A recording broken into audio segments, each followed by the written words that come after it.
जय श्री राधा कृष्ण। मेरी इस दीवानगी में कुछ कसूर तुम्हारा भी है कृष्ण।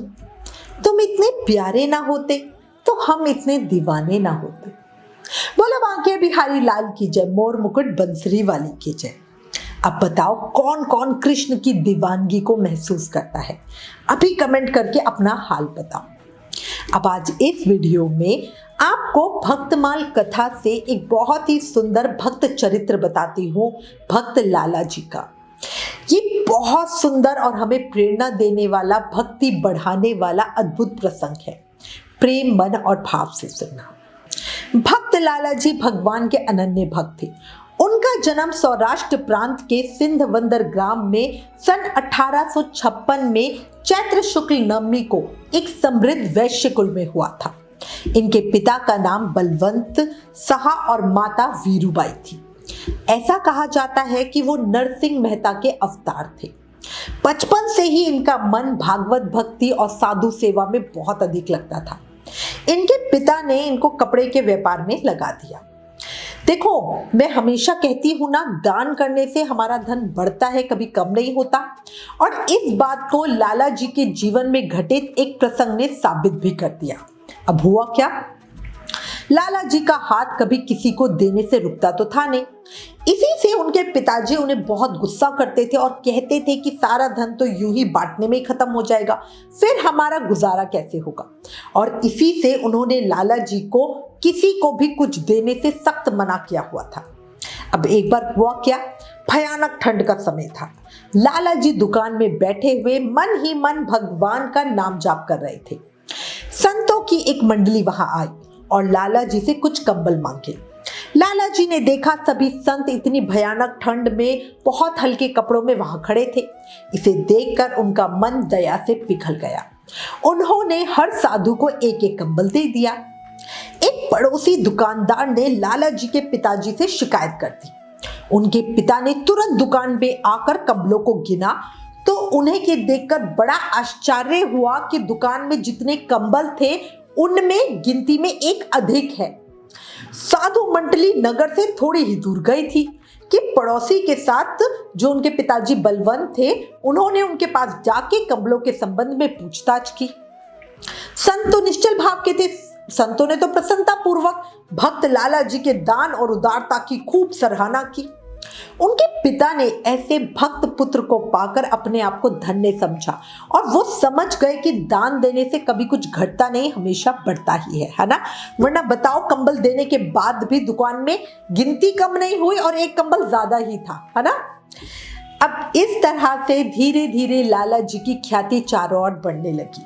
उनके पीछे पीछे भगवान के भक्तों की एक अच्छी खासी मंडली चलने लगी, क्योंकि जब कोई भागवत प्रेमी होता है ना, लोग उनको फॉलो करने ही लग जाते हैं।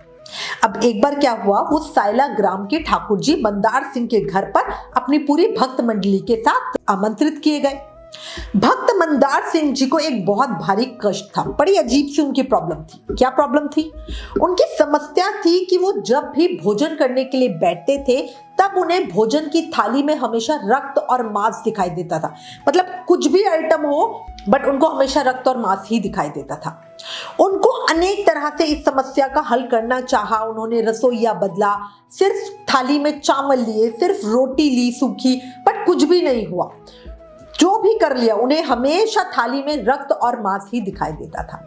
ठाकुर जी को यह शक था कि कोई ब्रह्म राक्षस उनके भोजनालय में आके खाद्य सामग्री को छू गया है, तभी उन्हें भोजन के स्थान पे रक्त और मांस दिखाई देता है। भक्त लाला जी ने ठाकुर जी को समझाया और कहा, भोजन हमेशा भगवान को समर्पित करने के बाद ही खाना चाहिए। अब भक्त मंडली ने बढ़िया भोजन तैयार किया, भगवान को भोजन समर्पित किया और उसके बाद सबने प्रसाद पाया। ठाकुर जी भी प्रसाद पाने के लिए पंगत में बैठे और आज प्रभु की कृपा और लाला जी की वजह से उन्हें थाली में पवित्र प्रसाद ही दिख रहा था। कितने दिनों के बाद बड़े आनंद से उन्होंने प्रसाद पाया उस दिन, और उस दिन से उनके सभी कष्ट दूर भी हो गए। ठाकुर जी भी अब भक्त बन गए और लाला जी की मंडली में ही शामिल हो गए। ठाकुर जी ने लाला जी की प्रसन्नता के लिए एक बहुत सुंदर और बड़ा मंदिर बनवाया, जिसमें आज तक, इस कलयुग के समय तक भी सेवा कार्य बहुत जोरों से चल रहा है। अब लाला जी के जीवन का एक और सुंदर प्रसंग बताती हूँ। एक बार लाला जी भक्त मंडली के साथ भगवान का भजन कीर्तन कर रहे थे। भावेश में आकर कभी रोते, कभी जोर जोर से हंसने लग जाते।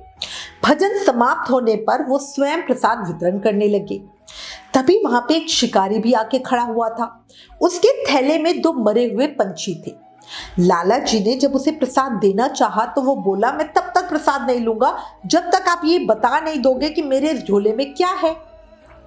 लाला जी ने बड़ी विनम्रता के साथ और सादगी के साथ उत्तर दिया कि 2 जीवित पक्षी हैं। सुनते ही शिकारी जोर जोर से हंसने लगा और बोला, आप भगवान के भक्त होकर असत्य बोलते हो, झूठ बोलते हो, लोगों में ढोंग फैलाते हो। मेरे झोले में 2 मरे हुए पंछी हैं जो सवेरे ही मेरी बंदूक से मर चुके हैं। लाला जी ने प्रेम से कहा कि भगवान का भजन अमृत से भी बढ़कर है। अमृत पीने वाला कभी मर नहीं सकता। शिकारी ने झोला खोला तो उसमें दोनों पंछी जीवित निकले और झोली खोलते ही आकाश में फुट से उड़ भी गए। ये चमत्कार देखकर शिकारी भाव विभोर हो गया और उसी समय उसने बंदूक फेंक दी और लाला जी का शिष्य बन गया। अब एक सुंदर प्रसंग और बताती हूँ। एक समय लाला जी भक्त मंडली के साथ महाराजा भावनगर के अतिथि बनकर पहुंचे। राजधानी में उनके स्वागत सत्कार की बड़ी चहल पहल थी। दूर दूर के संत और भक्तजन प्रसाद पा रहे थे। तभी वहां पे एक जटाधारी संत ने लाला जी के हाथ से प्रसाद पाने की इच्छा प्रकट की। लाला जी ने उनसे विनम्रता पूर्वक भोजन करने की प्रार्थना की, पर उन्होंने भोजन के पहले वस्त्र मांगे। तो लाला जी ने हाथ जोड़कर कहा कि भोजन के बाद वस्त्र प्राप्ति संभव है। उसी समय संत गुस्से में आ गए।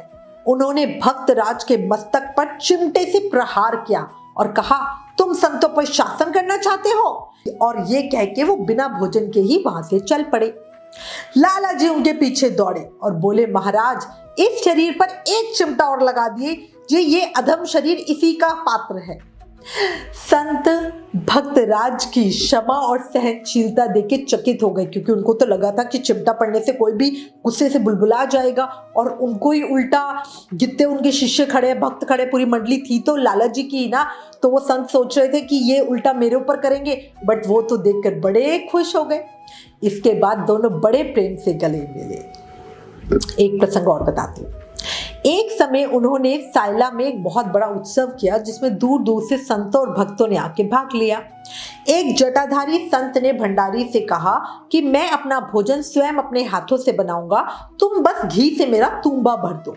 तुम्बा एक तरह का बड़ा सा पाइप की शेप का पात्र होता है, आपने देखा हो ना पुरानी पिक्चरों में, इस तरह से करके वो होता है, ठीक है। उसमें दूध या लिक्विड या तेल वगैरह लेके जाती है।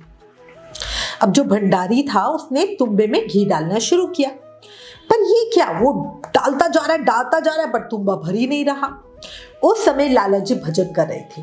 उन्हें खबर मिली तो वो स्वयं आए और भंडारी को हटा के उसकी जगह अपने हाथ से तुम्बा भरने लगे। पर जब लाला जी आए तो उसके बाद ना तो घी का पात्र खाली हो रहा था और ना ही तुम्बा भर रहा था। मतलब जितना भी घी डाले जाओ उसके बाद भी घी का पात्र पूरा का पूरा था। संत ने थोड़ी देर के बाद तुम्बा फेंक दिया और भक्त राज का आलिंगन करके बोले, तुम भगवान के सच्चे भक्त हो। ज्ञान विज्ञान आदि का अंतिम परिणाम भक्ति ही है और तुम्हारा जीवन धन्य है। और ये कहकर वो संत वही सबके सामने खड़े खड़े अदृश्य हो गए।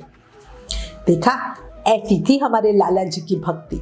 कितने लोगों को उन्होंने प्रेरणा दी। भक्तराज लाला जी ने संवत 1918 में भगवान के धाम की यात्रा की। उन्होंने अपना अंतिम समय पहले ही सबको बता दिया था। उनका भगवान में बहुत अटल विश्वास था। और इसी के साथ एक जयकारा बोलो, भक्त और भगवान की जय, मोर मुकुट बंसरी वाले की जय, वृंदावन बिहारी लाल की जय।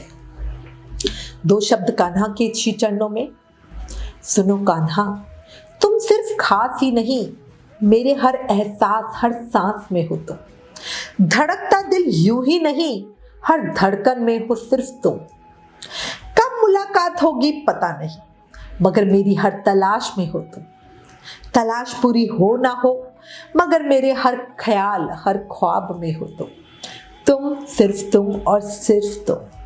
बोला बांके बिहारी लाल की जय, मोर मुकुट बंसरी वाले की जय, वृंदावन बिहारी लाल की जय। अगर भक्त माल से भक्त चरित्र के इस पावन प्रसंग ने दिल को छुआ, आंखें नम हुई, प्रेम भक्ति और कृष्ण के दर्शनों की चाहत बढ़ी, तो प्लीज इस वीडियो को अधिक से अधिक शेयर करके लोगों का विश्वास भी कान्हा पर पक्का करें। Please like share and subscribe. Thank you. जय श्री राधा कृष्ण।